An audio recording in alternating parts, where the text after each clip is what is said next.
Hej Jan.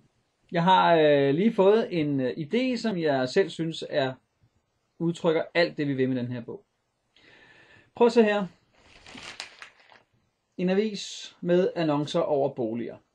Og det den her ejendomsmægler gør, er, at hvis du kigger på for eksempel der, så er der sådan en lille scan. Jeg tager lige min iPhone, så gør jeg sådan her.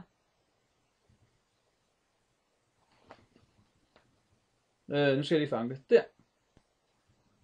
Bum, så fangede den der. Det var kun fordi, jeg skulle se på dig samtidig. Så sker det her.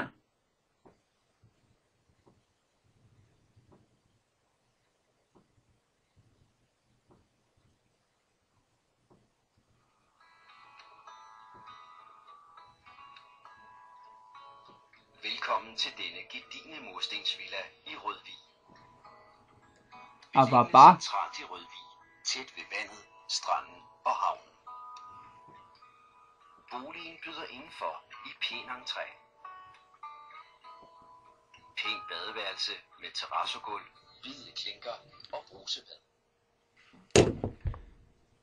Jamen forestil dig, at sidder en elev hjemme og laver lineære funktioner og kan ikke finde ud af, hvad der sker i et bevis. Og så trykker man på sådan en, så er der lige sådan en der, så trykker man lige ind, klap, og straks efter du går herop og siger, prøv at høre, det her er ikke svært. Her har du et stykke papir, hældningskoefficienten er der. Så skal du gøre sådan og sådan, og bum bum bum. Prøv nu lige at gå videre og lægge mærke til, hvad der sker i næste linje. Ja, jeg lavede den her lille film, Jan, for at vise dig, hvad jeg synes, at filmen kan også. Det her havde taget mig temmelig lang tid at forklare i en mail. Jeg forestiller mig simpelthen bare, at vi overplastrer bogen med det her. Og vi kan både lave film, hvor man ser en eller anden som mig sidde og gøre det. Selvfølgelig skal det være lidt mere professionelt den her på arbejdsværelset med morgenhår. Og vi kan også lave det, hvor man så tegner og fortæller på staveplader, hvor man slet ikke ser mig, men man bare hører min stemme måske, og så de der film med det. Eller en kombination. Jeg mener, vi skulle have sådan 3-4 af dem i hvert kapitel.